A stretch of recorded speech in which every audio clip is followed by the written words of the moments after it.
जगस्य नेतारं वेत्तारं कर्म भूभृतां व्यातारं विश्वतत्त्वानां वन्दे तद्गुणलब्धये।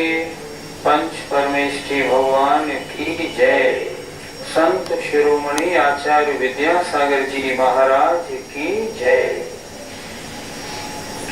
पिछली पाठशाला में तत्वार्थ सूत्र के 4 सूत्रों का अर्थ हुआ था, जिसमें ये बताया गया था मोक्ष मार्ग क्या है, सम्यक दर्शन, सम्यक ज्ञान और सम्यक चारित्र, इन तीनों की एकता ही मोक्ष का मार्ग है। अर्थात ये तीनों मिलकर मोक्ष मार्ग हैं। दूसरे सूत्र में बताया था 7 तत्वों का जैसा का तैसा पक्का श्रद्धान, पक्का विश्वास होना सम्यक दर्शन है। सम्यक दर्शन 2 प्रकार का था।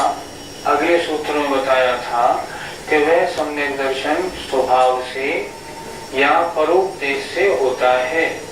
स्वभाव से होता है तो निसर्गत सम्यक दर्शन, और परोपदेश से होता है तो अधिगमत सम्यक दर्शन था।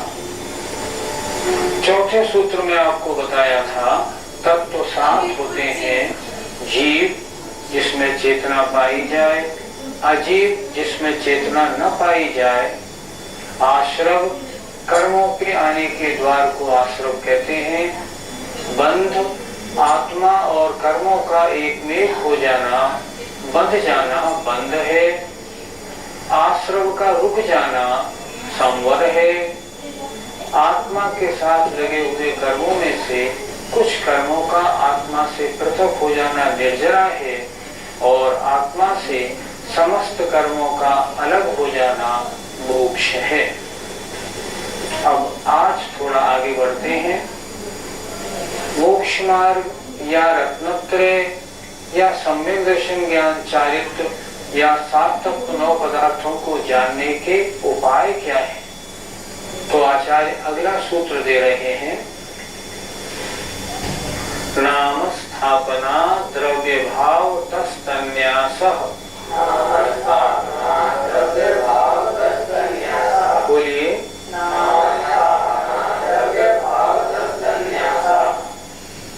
सूत्र देखें, अर्थ बिल्कुल सरल है, एक एक शब्द देखते चलें। नाम से, स्थापना से, द्रव्य से और भाव से, इन 4 प्रकार से निक्षेप, न्यास माने निक्षेप, निक्षेप माने लोक व्यवहार होता है। निक्षेप किसे कहते हैं?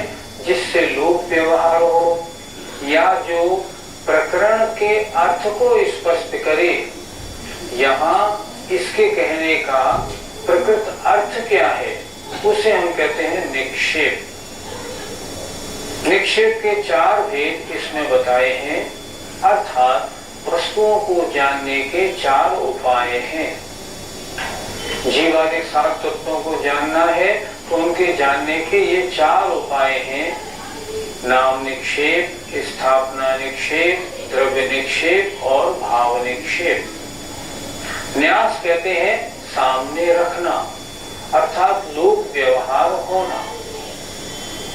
नाम निक्षेप किसी वस्तु में ना वो जाति है, ना वो द्रव्य है, ना वो गुण है, ना वो क्रिया है, फिर भी लोक व्यवहार के लिए उसका नाम रख देना, इसका नाम नाम निक्षेप है। जैसे किसी मनुष्य का नाम आपने सुना होगा शेर सिंह। क्या उसमें शेर की जाति है? नहीं। उसका गुण है? नहीं। वैसी क्रिया है? नहीं। वैसा द्रव्य है? वो भी नहीं।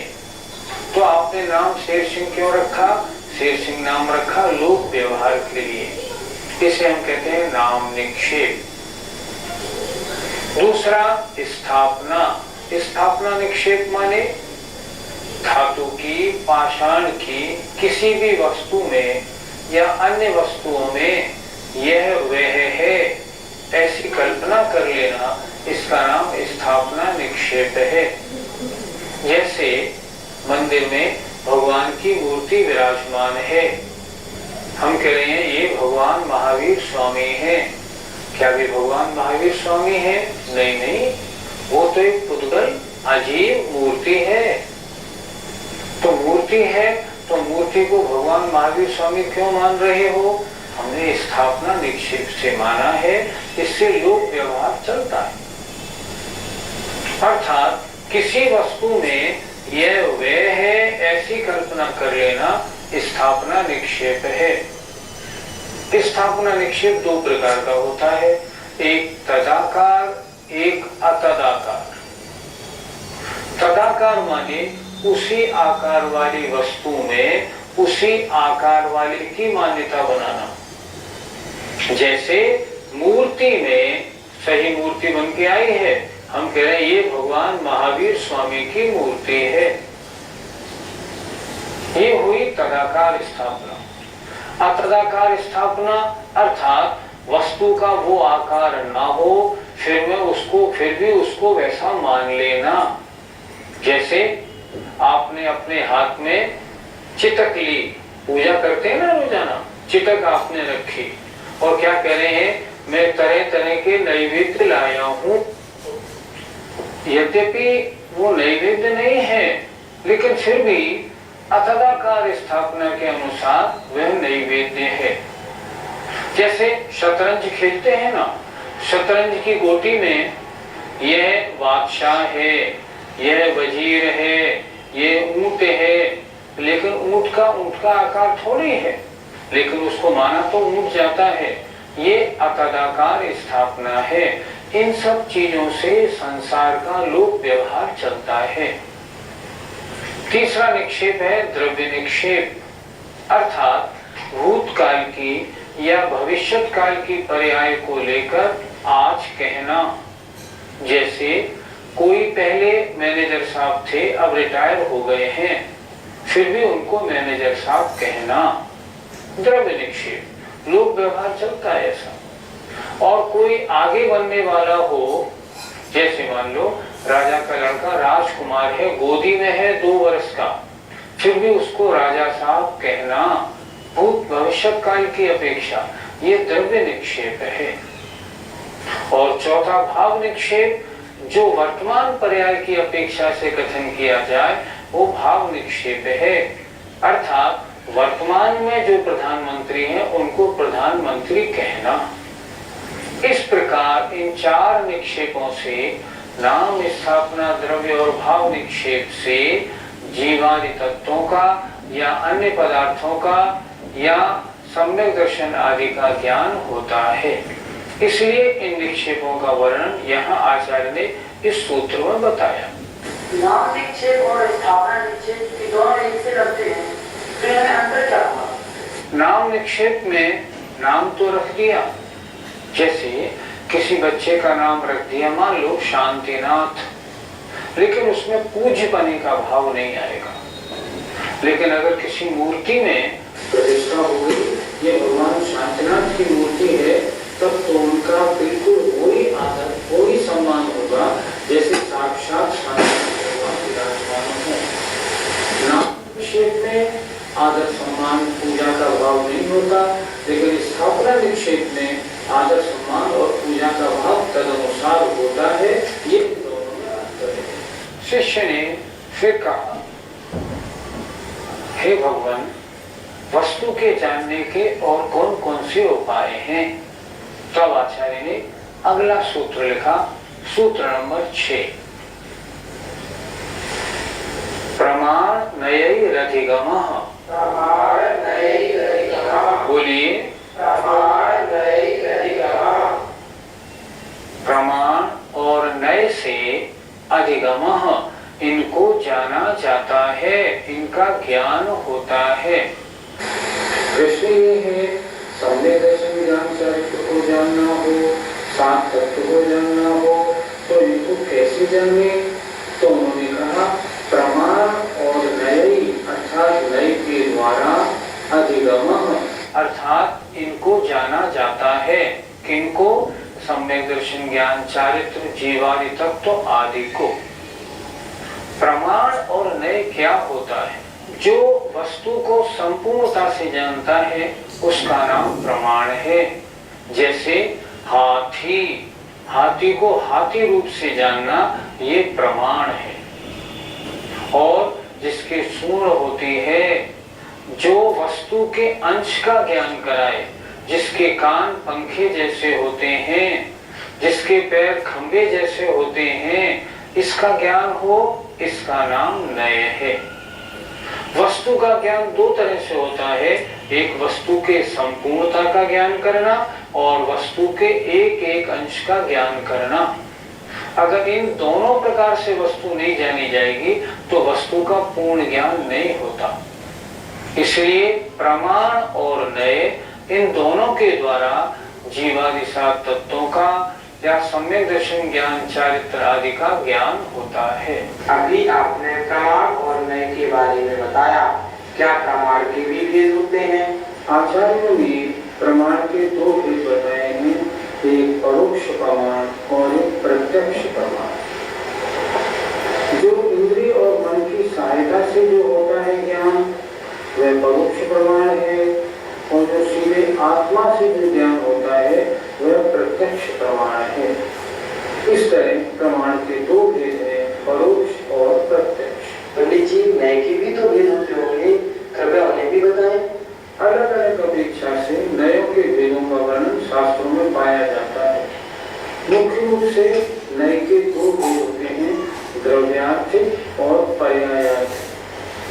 हम द्रव्यार्थिक को निश्चय में भी कह सकते हैं और पर्यायार्थिक को व्यवहार में भी कह सकते हैं। इनका लक्षण क्या है, ध्यान से सुनिए जरा। निश्चय में या द्रव्यार्थिक में जो द्रव्य को विषय करे, जो द्रव्य को बताता है वो निश्चय में या द्रव्यार्थिक में है, और जो पर्याय को बताता है वो व्यवहार में या पर्यायार्थिक में है। जैसे मैं निश्चय से जीव हूँ, ये निश्चय का वर्णन हुआ। मैं मनुष्य हूँ, ये पर्यायार्थिक में व्यवहार में का वर्णन। निश्चय और व्यवहार में को अच्छी प्रकार समझना है, क्योंकि द्रव्यानुयोग के जितने भी हमारे शास्त्र हैं उनमें निश्चय और व्यवहार में की बहुत चर्चा पाई जाती है। और समझे थोड़ा सा, निश्चय मैं अकेला हूँ, मेरा कोई नहीं है, निश्चय द्रव्य का विषय किया। पर्याय की अपेक्षा बात करेंगे तो ये मेरा पुत्र है, ये मेरी पत्नी है, ये मेरे माता पिता हैं। हाँ, पर्यायार्थिक व्यवहार में से माता पिता मेरे हैं, निश्चय से मेरा कोई नहीं है। द्रव्य की अपेक्षा निश्चय में और पर्याय की अपेक्षा व्यवहार में। अब यहाँ तत्वार्थ सूत्र आगे बढ़ेंगे तो इसमें पहले अध्याय के अंतिम सूत्र में नयों का 7 भेद दिए। नयम, संग्रह, व्यवहार, सूत्र, शब्द, समग्र और एवं भूत। इनका लक्षण जब इस सूत्र को हम समझाएंगे तब बताएंगे। मुख्य रूप से दो ने समझने वाले हैं, निश्चय और व्यवहार में। जो द्रव्य की बात करे वो निश्चय है, जो अभेद की बात करे वो निश्चय है, जो भेद की बात करे वो व्यवहार में, और जो पर्याय की बात करे उसे हम कहते हैं व्यवहार में।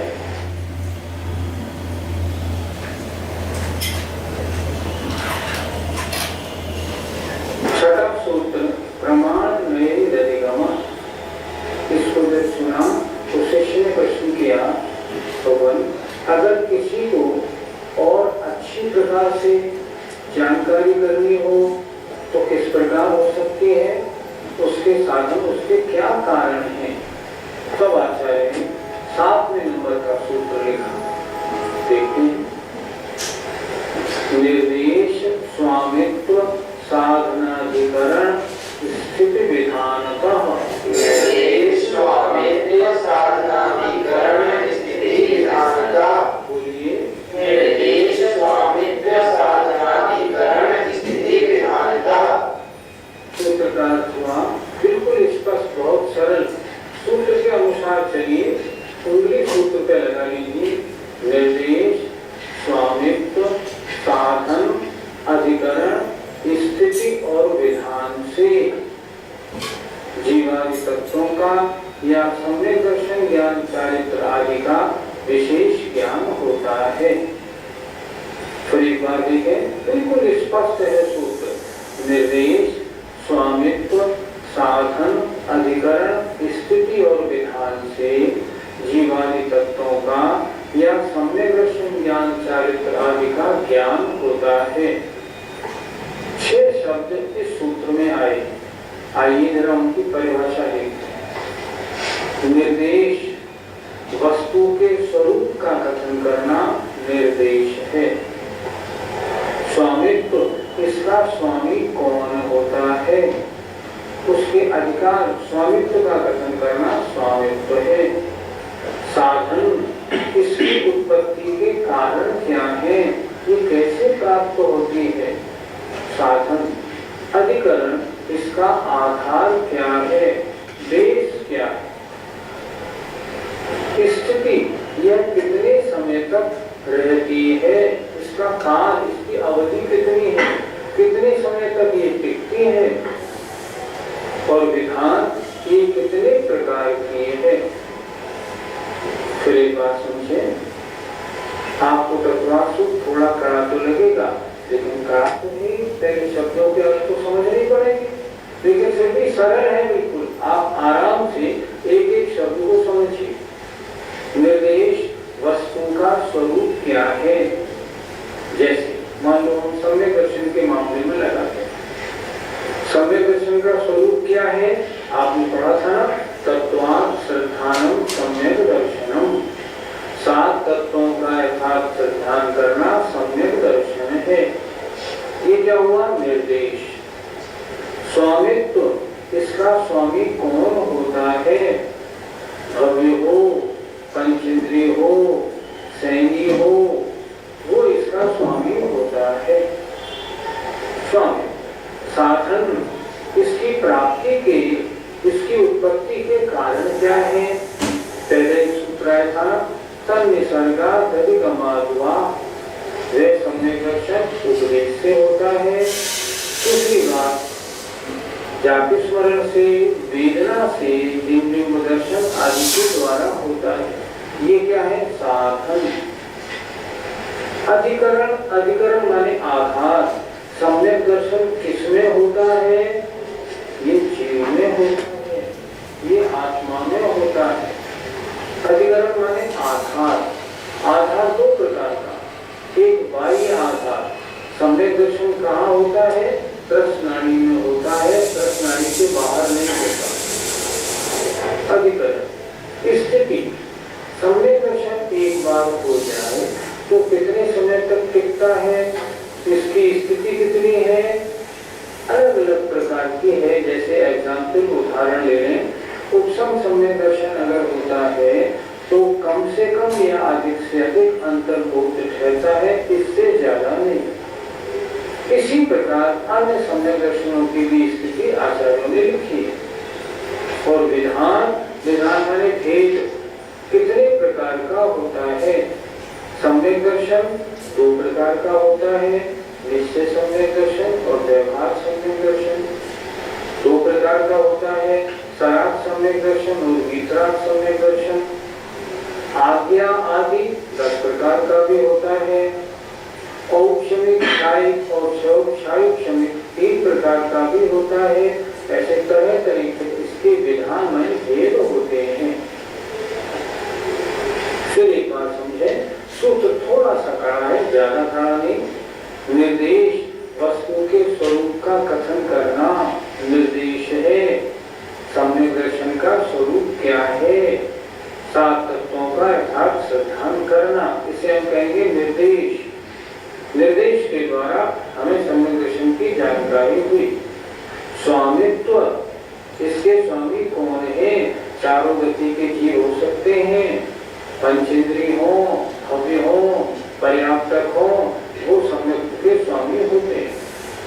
साधन, प्राप्ति के साधन क्या है, बहिरंग कारण, इंद्रिय दर्शन आदि।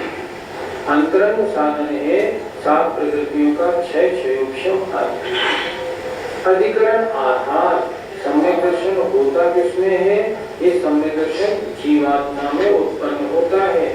पुद्गल में सम्यक दर्शन नहीं होता, धर्म आदि द्रव्यों में सम्यक दर्शन नहीं होता। अच्छा, होता कहाँ है? तृष्णानी में होता है, तृष्णानी के बाहर सम्यक दर्शन नहीं होता। ये इसका आधार है अधिकरण। स्थिति एक बार हो जाए तो कितने समय तक टिकता है? जैसे मान लो क्षायोक्षणी सम्यक दर्शन है, अधिक से अधिक 66 सागर तक टिकता है, इसके बाद नहीं। और विधान कितने प्रकार का होता है? सम्यक दर्शन 2 प्रकार का भी है, 3 प्रकार का भी है, 10 प्रकार का भी है आदि। इस तरह जानने से क्या हुआ? हमें सम्यक दर्शन की बहुत जानकारी मिली। ये कैसे होगा, इसका स्वरूप क्या है, इसके भेद क्या है, ये होता कहाँ है, किसपे होता है, जानकारी मिली।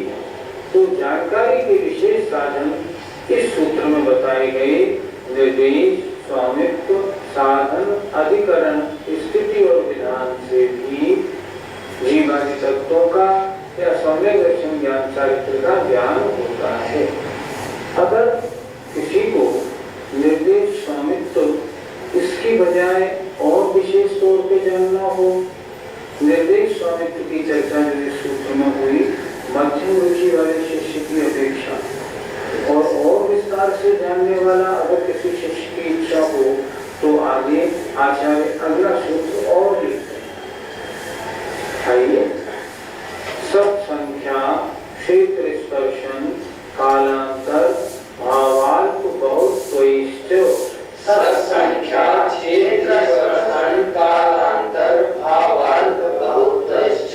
बोलिए, संख्या, क्षेत्र स्पर्शन, कालांतर, भावाल्प बहुत स्वइष्ट। यहाँ बताया है कि और विशेष जानना हो तो कैसे जाने?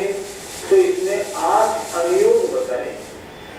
सत, संख्या, क्षेत्र, स्पर्शन, काल, अंतर, भाव और अल्प बहुत, इनसे भी जीवादि तत्वों का या सम्यक दर्शन का ज्ञान होता है। एक एक शब्द की परिभाषा दे देते हैं। सब वस्तु के अस्तित्व को, एग्जिस्टेंस को सब कहते हैं। संख्या उसके भेदों की गणना या परिमाण को संख्या कहते हैं। क्षेत्र वर्तमान निवास को क्षेत्र कहते हैं। स्पर्शन अर्थात त्रिकालवर्ती निवास, वो द्रव्य कहाँ से कहाँ तक जाता आता पाया जाता है, उसे स्पर्शन कहते हैं। काल वह वस्तु कितने समय तक टिकेगी, उसकी स्थिति को काल कहते हैं।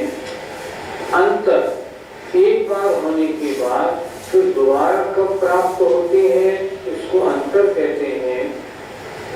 उसमें वह औक्षणिकादि कौन सा भाव है, इसको भाव कहते हैं। और अल्प बहुत, उसमें कम और ज्यादा, थोड़ा और बहुत, इसका वर्णन करना, इसका नाम अल्प बहुत है।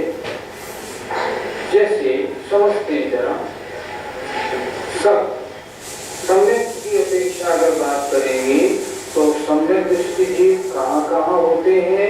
चारों गतियों में होते हैं। उनकी संख्या कितनी है? आचार्यों ने उनकी संख्या का वर्णन लिखा है।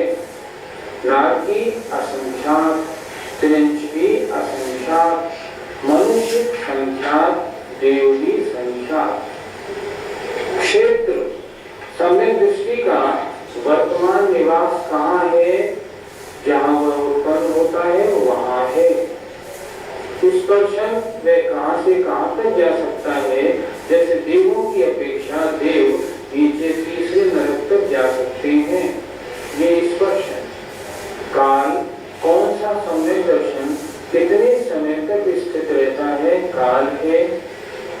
एक बार होने के बाद जो दोबारा कब हो सकता है, इसको कहते हैं अंतर। जैसे मान लो कोई एक मनुष्य है, अब प्रश्न है उसको अभी उत्तम सम्यक दर्शन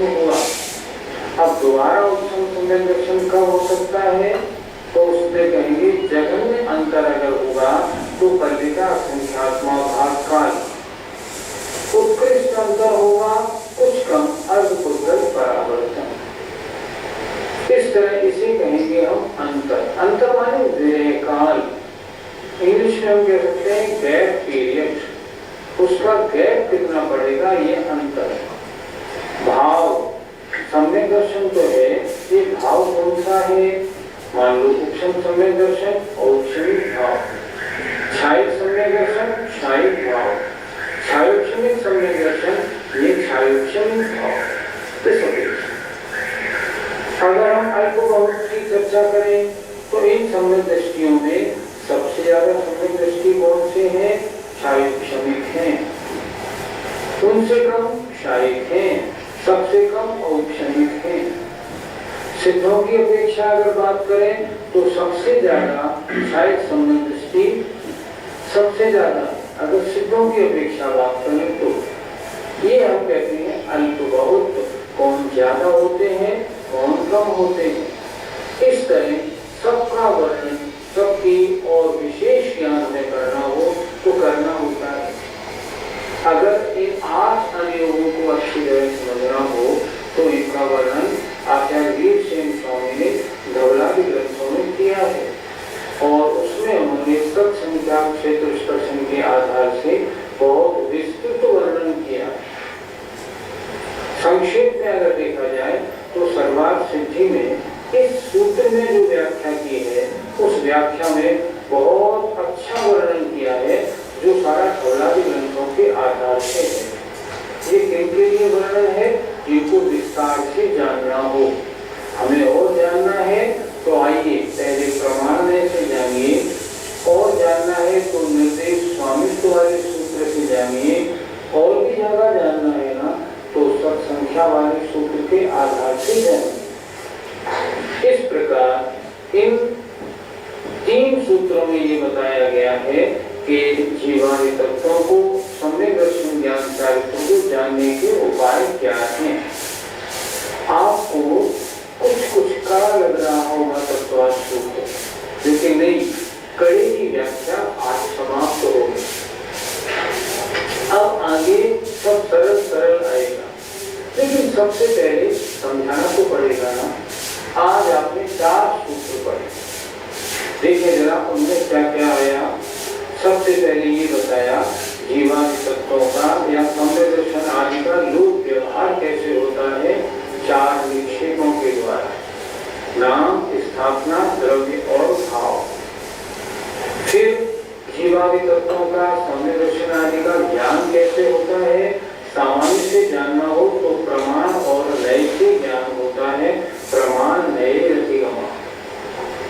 किसी को और विशेष जानना हो तो कैसे होगा, निर्देश स्वामित्व साधन अधिकरण स्थिति और विधान से होगा। और किसी को और ज्यादा जानना हो, विशेष जानना हो तो सत्संख्या, क्षेत्र स्पर्शन, काल अंतर्भाव और अल्प बहुत से जीवादि तत्वों का सम्यक दर्शन ज्ञान चारित्र का ज्ञान होता है। इस तरह आज आपने इनको जानने के उपायों के बारे में अच्छी जानकारी प्राप्त की। अब कल जो पाठशाला आप देखेंगे उसमें अब सम्यक ज्ञान का वर्णन प्रारंभ होगा। आप जो भी पढ़ें उनका अच्छी तरह मनन और चिंतन करिए, घबराइए नहीं, बिल्कुल सरल है। आप आगे बढ़ेंगे ना, सरलता से आपको सब समझ में आएगा। आइए, समय आपका हो गया। जय जय जय।